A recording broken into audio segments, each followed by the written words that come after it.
New into stock, we have a Mercedes E-Class. It's a 3-litre E350 CDI Sport Auto. It's the coupe as well. It's really good looking shape. Very, very nice car. Looks $1 million. It's done 76,639 miles. It's a 2009 on an 09 plate. Fuel economy, urban 31.7, extra urban 50.4, and combined is 41.5. 0 to 60 time of 6.7 seconds. Top speed of 155 miles an hour out of a 231 brake horsepower 24 valve engine. Road tax 6 months, £143, and 12 months is 260. Really, really high spec car. Very, very well equipped. I'll just show you around it. We've got xenons on the front there. Got front parking sensors, and that's an optical display inside as well, a Mercedes Parktronic. High pressure headlamp wash. The big Merc grille. The 5 twin spoke alloys, and they're the AMG ones. Got power folding door mirrors. It's the blue efficiency, privacy glass, the chrome strip up the side, and also the sill protector there.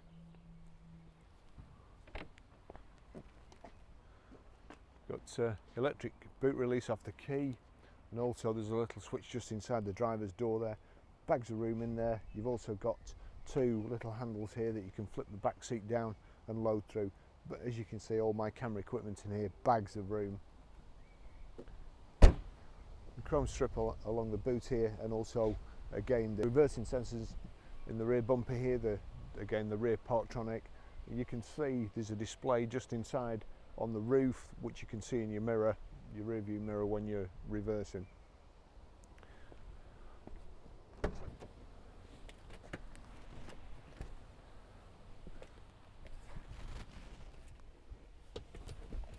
Now,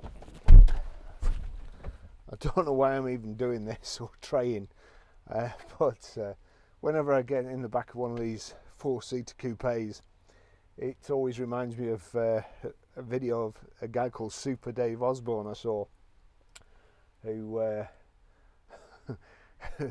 who went in a car and then supposedly a car crusher. I'll try and remember to cut a clip in to show you later. So I wouldn't say there's bags of room in here. It's only for 2 people. There's a partition in the centre here with cup holders in the centre and an oddments tray. The integrated headrest, so that's you can't move that up and down. You have got rear electric windows as well, and it's a pillarless coupe, so that's a good feature. You can have all the back down here. I'll put the seat back. I'm dreading doing this, to be honest. It won't come back anyway. That's all right. You've got to sit in the driver's seat to put it back. So if there was a midget driving this car, I'd have plenty of leg room. Otherwise, I wouldn't be so sure. But the car's beautiful. The back seats are like new. It's just a very, very nice car. And it's a lot of car for the money. It really is a big flash for little cash. It's a nice thing.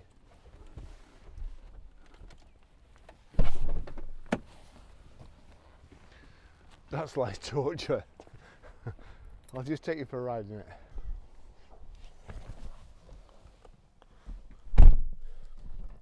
That's the Mercedes key there, as you can see. There's no blade, just slots into the dash there. Recognises the key, turns on. You're then presented with these, the seat belt. Nice and comfortable car. This car has got a digital service history. Now, it's got all the bills here, and honestly, that's the digital service history. It's taken me an hour to put it all together, really, going through all the invoices. But you can see that it tells you it's electronic service sheet. The only place you can find a date there is the 21st of the 6th. There's no details of who did it unless you've got the invoice. If you've got the invoice, of course, you've got to redact all the names, and usually it's a company car, so the invoices go to the accountant, who then claims the VAT back, so the invoices invariably get lost. However, on this one, right at the back, there's a stamp, so we've got that. Then Of course, go through all the others, and they're just kind of service sheets here. Now, what I thought would be a great idea, instead of having all these and to save paper, what about if the manufacturers just gave you kind of a little book like so, with spaces, and every time you had it serviced, the service receptionist put the date and the mileage down and just stamped it in the right place. So I mean, that seems like a brilliant idea and a great way forward. Save all this paper and all the messing about checking. So well done Mercedes and everybody else who has digital service history. It's a joke. So here's what I managed to put together this morning. So 21st of 6 2010 at 14,566 miles, Mercedes Benz Wakefield. 21st of 6 2011 29,094 miles, Mercedes Benz Preston. 18th of 6 2012 39,780 miles, Mercedes Benz Preston again. And then 16th of 9th 2013 at 50,197 miles, Mercedes Benz Blackpool. And I used to work there when it was called Speeds, and it looks like the same person as stamped the book who was there when I was there. And I was amazed to see that the service schedule just had 50,000 miles exactly. But anyway, they've put the exact mileage, which is good. 24th of 10th 2014 at 56,681. That's Thornley's Mercedes Specialist, just up the road from us here. It's been a local car for the last few years. 19th of 2nd 2016, 62,831 miles, again Thornley's Mercedes Specialist. And I know he was trained at Sicily Continental, and any tough jobs, any good diagnostic Mercedes jobs that we couldn't do, we always took to him, and he fixed them for us. So I can thoroughly recommend him. But then 9th of 6 2017 at 68,718 miles, Northwest Auto Care. Car's done 76,642, and as you know, you may know, we use Northwest Auto Care, and they'll be doing another service before it goes out. So the car's finished in white. The exact name just escapes me, probably polar white, and it's got black leather upholstery with the contrast stitching. It's a really, really nice car. It's got the proper the gear stick in the proper place, and not here where you expect your wiper stalk to be. And I'll just take you for a ride in it now. Here we go. Before we go, power folding door mirrors, and we've got at the front there, I probably won't be able to see because it's not headrests with two little stalks. I can't mount my camera in the middle, so I've just got a camera at either side. So hopefully from this camera or that camera, you'll be able to see that display in the centre there. And there's nothing behind me, so if I just avoid these pigeons and then aim at this bollard, there you go. You'll see it's showing that you're near an object. So and it's the same here. In the rear view mirror, there's one mounted in the roof, and you can see when you're getting close, and it also indicates which side you're getting close, just in case you don't know. Lovely cars. I've got to be honest, I didn't like this shape when it first came out. It reminds me of an upturned boat, but it's really grown on me. So I do now anyway. Nice driving position, sport seats. We've got here electric, electric height adjustable, and the backrest. The seat squab, you have to pull a lever like in the old seats to move backwards and forwards. Indicators and wipers on the left here, and you've also got cruise control here. Multifunction steering wheel, which again I should have checked. No doubt there'll be, no, because I want to stop here. There's always a million cars coming that way, but whenever I want to stop and just demonstrate something, there's a gap. This indicates so people know where we're going. Here we go. Now I do love the way these drive. This car's got Dunlops all round as well. The 5 double spoke AMG alloy wheels, which good looking wheels, finish the car off outside. Nice and quiet.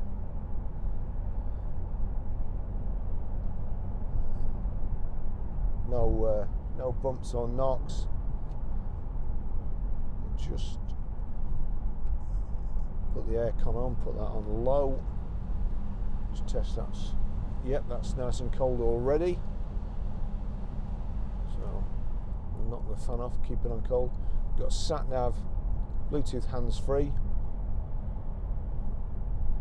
and then we've got paddle shift on the top here, so I can change up and down, plus and minus on the left.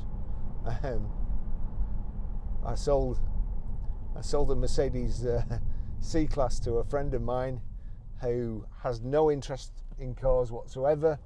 He doesn't care, just to get from A to B. And because he's a friend of mine, I didn't do perhaps a normal handover. He'd never had one before, not driven an automatic for ages, and he'd switched the radio on, was listening to a tune in his car, and decided he wanted it up, or wanted to turn it down. So he clicked the minus sign here. He thought these were the volume controls, and immediately changed down a couple of gears. So those are shifters, or as Jeremy Clarkson would call them, flappy paddles. But you've really no need to use them, to be honest. Once it's in automatic in drive, you've no need to use them. You can change it to manual here. If you click manual, the display changes there, and then it will only change from the paddle shift. Or alternatively, you can change up and down like so by knocking the gearbox or the gear selector to the left to change down, and to the right towards you to change up.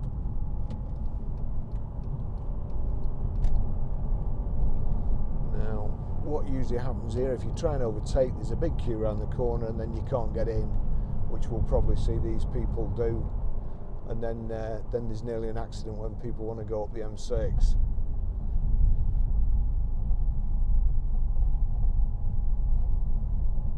Yeah, there you go, he's just cut in, but he was fortunate.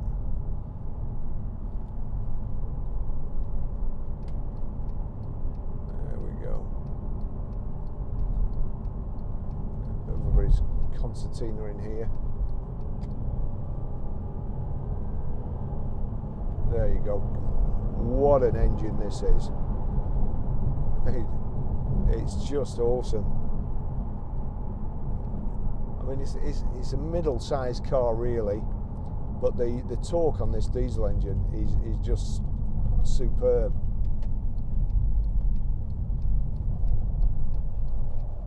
Lights on green again there, so I still can't show you the height and reach adjustable steering wheel. And we'll just check the door mirrors, click that over to the right.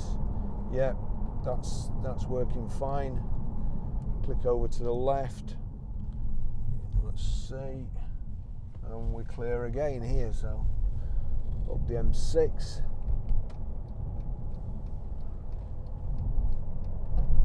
The handling really is superb in this car. I would say a lot better than the old E-classes, which, to be fair, just used to be built like battleships. It wasn't about handling, it was just about being in everybody else's face, I think. I've got a Mercedes Benz, get out of my way.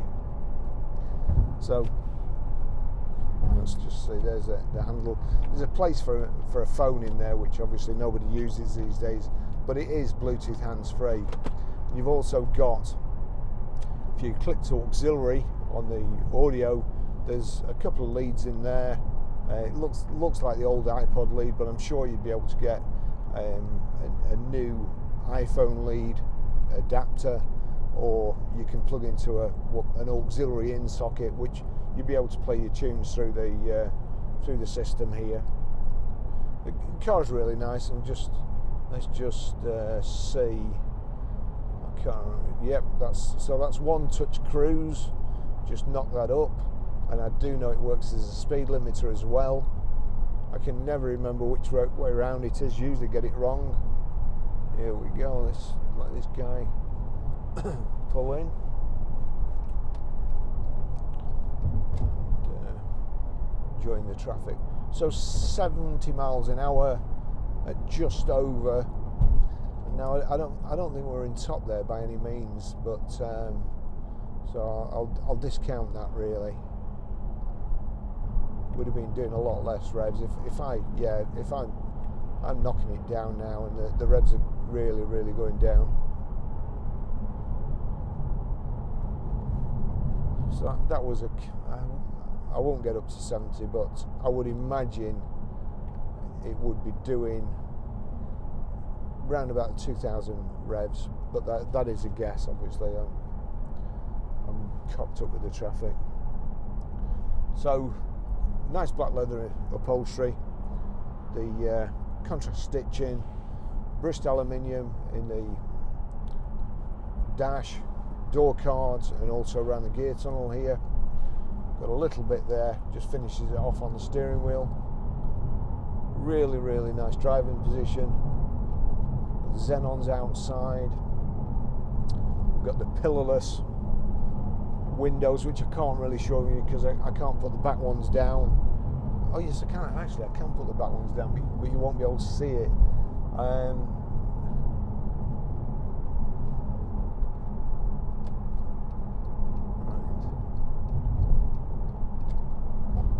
Now we always have to stop at these traffic lights. They're always on red.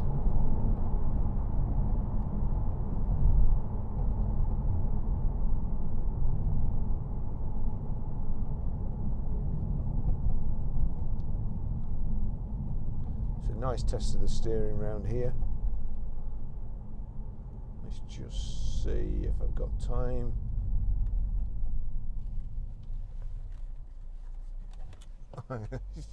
It's changed. Never mind. Here we go. So I'll just show you that it's a real good test of the steering round here. Sharp bends, undulating, left, right, right, left. As I've said before, I think the constructors had a load of tarmac left, so they meandered about up here.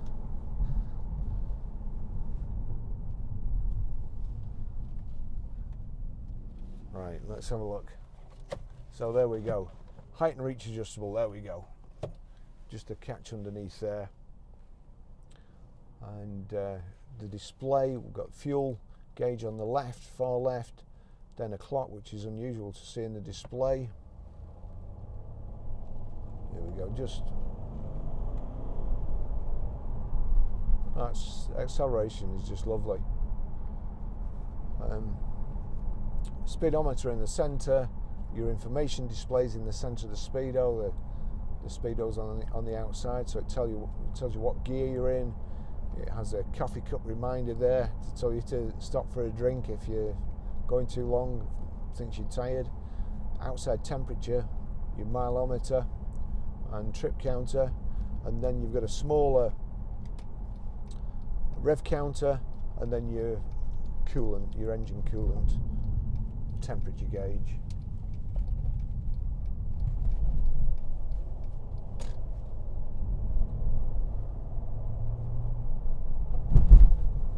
Right, again we've got couple of left to right, just test the steering for knocks and suspension. It's a bit bumpy here, and when you're loading the steering wheel you can usually feel any cracks or if there's anything wrong, but nothing. This is MOT'd until the 2nd of May next year.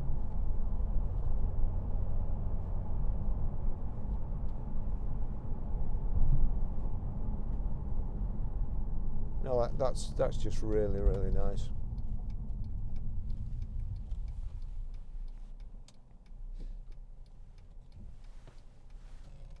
Oh god, this guy doing a U-turn there, what a knob.